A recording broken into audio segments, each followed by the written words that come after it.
remind everyone that there is a Discord server for this channel that is open to everyone. You can find the invite in the link tree in the description, as well as links to other social media accounts, Facebook, Instagram, TikTok, and my website. And if you're new to the channel, be sure to subscribe, hit that bell icon so you get notifications when new videos are uploaded. And if you're willing, share this video because it really helps this channel grow. The end depends upon the beginning. It's a poor libation of Hestia. A child of the immortals offers fire to the immortals. The blessed Hestia, vicious of fire and light, flesh of my soul, bring into my home your divine fire. Let my house partake of your wisdom, love, and power. Blessed Hestia, be welcome in my home. Alright, this is probably one of my favorite topics when it comes up with those who wish to convert, because the idea of a devil always comes into play.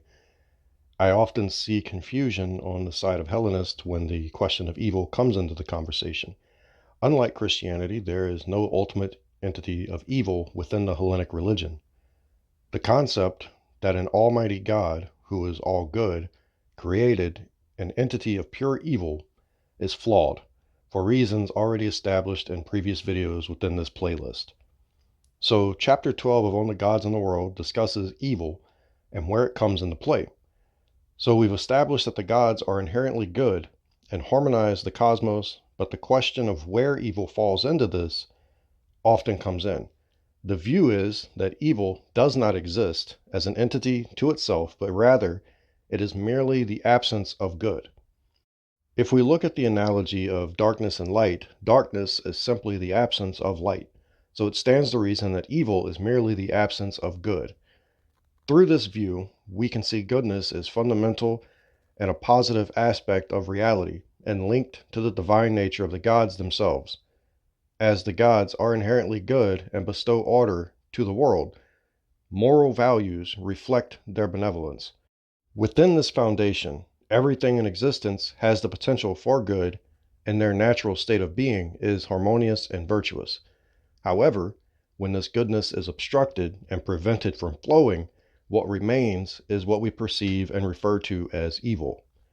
Evil that arises within an individual who has the ability to make their own choice chooses that which is contrary to the good. These actions disrupt the balance within the soul and allows the rise of injustice, disrupting the intended harmony of creation. Within this framework, evil is not a created substance or entity, but rather a side effect of our own actions. As we take actions that are in opposition to virtue, we create a void, distancing ourselves from the good. But as we all know, it is much easier to point blame somewhere else than take credit for our own actions. When we view evil as the mere absence of good, we free ourselves from our more modern Christian upbringing, where the idea that there is a single entity of pure evil. An argument for this is that if the divine is purely and perfectly good, it cannot create that which is evil. You cannot create that which is not within yourself. Rather, evil is the result of our decisions and actions contrary to virtue, and our soul becomes misaligned. This understanding of evil changes how we view everything within the world, as we are forced to hold ourselves responsible. Partaking of goodness requires one to participate actively and put forth the effort. It is not enough for an individual to be good passively. It requires active pursuit, and it must be present in actions as well as social structures. When it is not actively pursued, evil emerges, regardless of the intention. Just as darkness is not a substance of itself, but the absence of light, evil is the void left when goodness is not present. So keep this in mind as you progress through your own life and take responsibility for your actions. Evil cannot exist within the gods, as they are inherently good. The very nature of the divine is benevolence and goodness. And since the gods are the embodiment of virtue and moral excellence, it is illogical to attribute evil to them.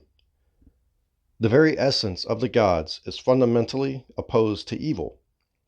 With that, there is no evil that exists within the realm of the divine. We can also not find evil within intellect and souls, as intellect and soul are closely linked to the divine and imbued with a fundamental goodness. To say that evil exists within intellect or soul implies a deprivation and absence of essential qualities such as reason.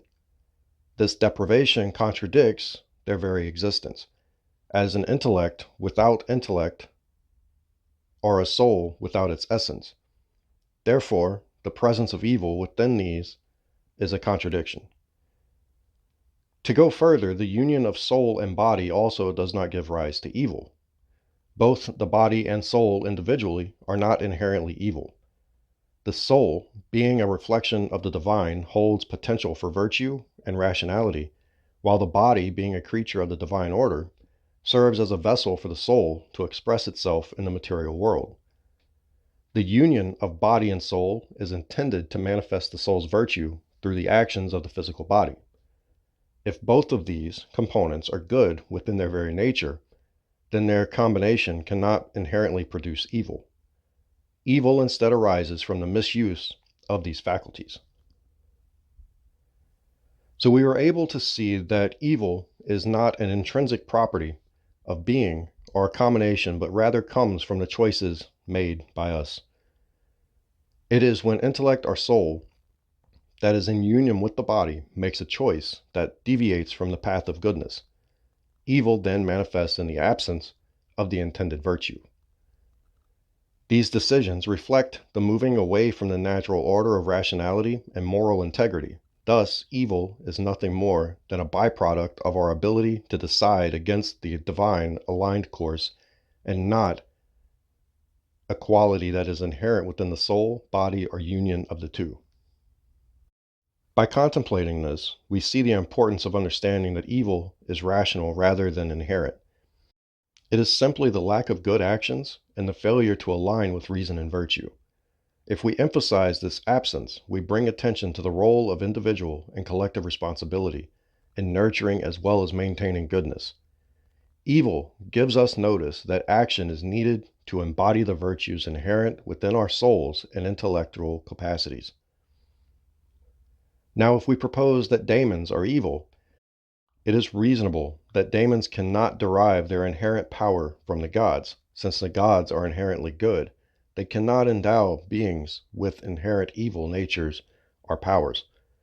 So to make the statement that daemons are evil implies a disconnect between these beings and the divine, since the gods are not capable of generating or empowering evil, as it directly contradicts their nature. Because we understand the gods to be the embodiment of goodness, anything coming to be from them must also reflect these virtues to the degree in which they participate in them. Now, if one were to say that daemons derive their power from a source outside of the gods, this would propose a philosophical challenge. For if there is a power independent of the gods that a daemon could draw their strength implies that the cosmos is dualistic, and that the gods are not the sole sustainers of the universe. As a result, this undermines the view of the gods as we've established at this point. An alternative source of power that is capable of fueling evil suggests that there is a competing force beyond the domain of the gods that challenges the creative powers of the one. The existence of evil within daemons therefore directly contradicts that the one is the source of all existence. If the gods receive their goodness from the one, which is the good as well as the source of all existence, then logically, all creation must at its core possess the potential for good.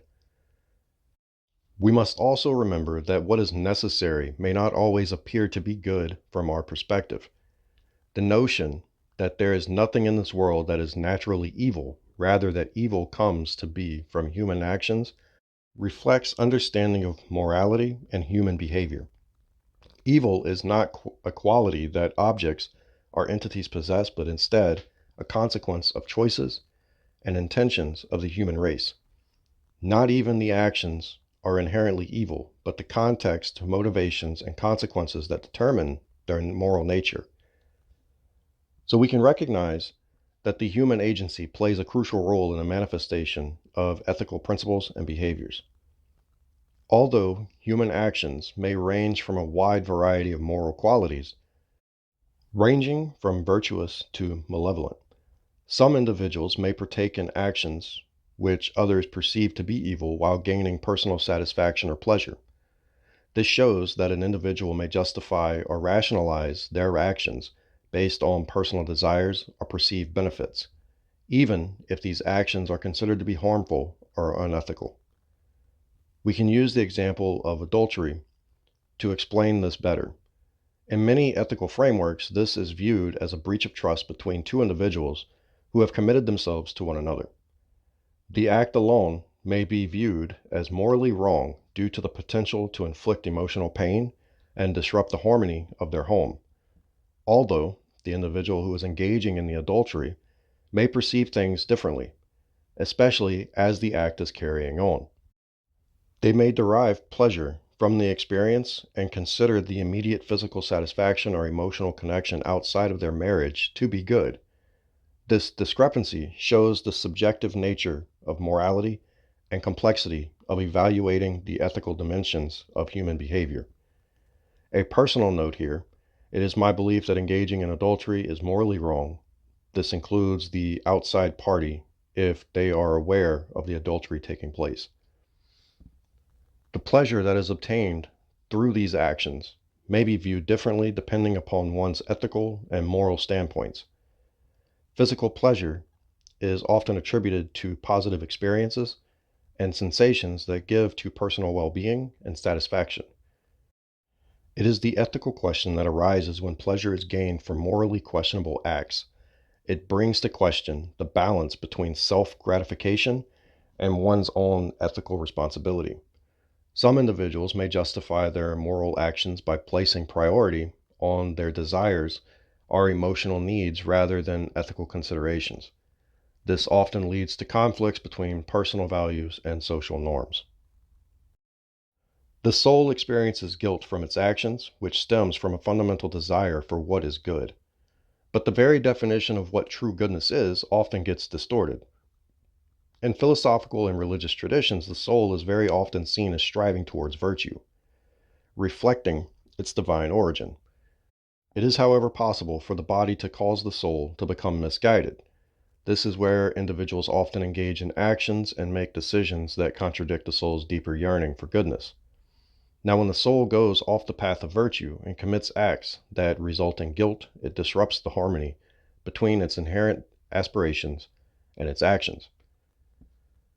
This disruption shows the need for guidance and correction in order to realign the soul. It is in response to this, the human condition, that the gods have given different methods to prevent souls from falling into guilt and to guide their moral and spiritual development. These methods range from various practices and disciplines that are aimed at cultivating virtue. Arts and sciences give ways for intellectual and creative exploration, which expands the mind's capacity to discern truth and beauty. The virtues of courage, temperance, justice, and wisdom give us ethical principles to guide ourselves in making decisions that are aligned with the good. Different religious traditions also have various prayers and sacrifices that open one up to divine guidance and purification. This helps to reinforce the soul's connection to the divine. Something that lacks from our modern society is initiations and rites of passage. These serve to mark significant transitions in one life, which imparts wisdom and moral teachings that help to shape one's understanding of responsibility and purpose.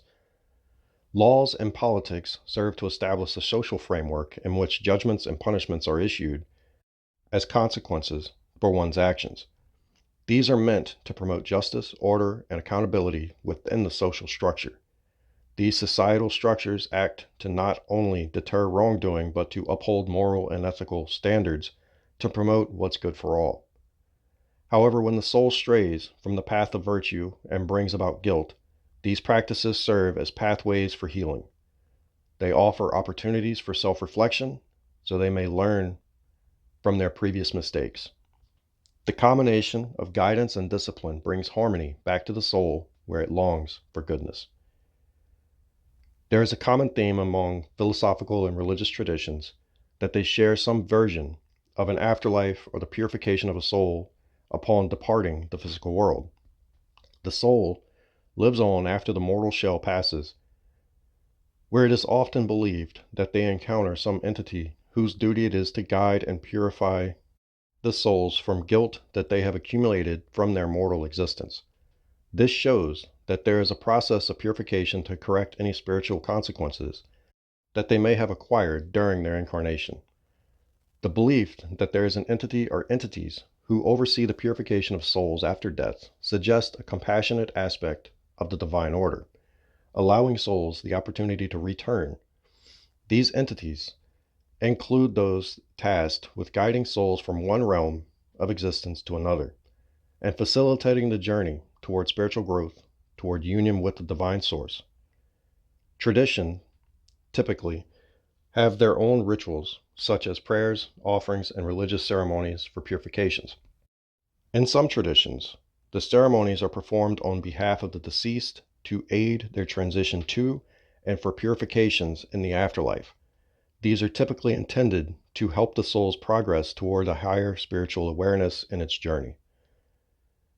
The concept of an afterlife in which the souls are purified further highlights the need for moral accountability beyond our mortal coil.